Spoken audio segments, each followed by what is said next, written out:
La partida del referèndum entra en la fase decisiva.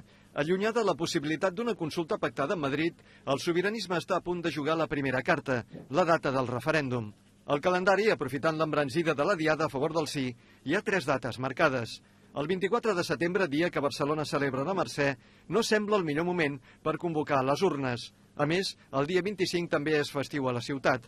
Així que, segons fonts consultades per TV3, és més que probable que el referèndum se celebri un dels 2 primers diumenges d'octubre, o l'1 o el 8. No contemplem un altre escenari que no sigui votar.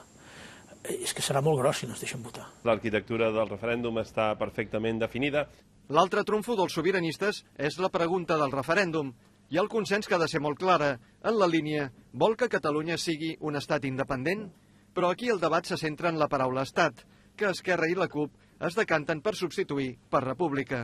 Els comuns s'han pronunciat a favor d'una república, la seva ponència política jo crec que és molt clara en aquest sentit. Algunes veus del PDeCAT són més partidàries de la paraula país, expressió que Escòcia va utilitzar en el seu referèndum i que seria, diuen, més inclusiva i neutra que república.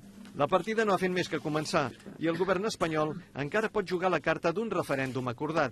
Esperaremos hasta el último minuto de la pròrroga.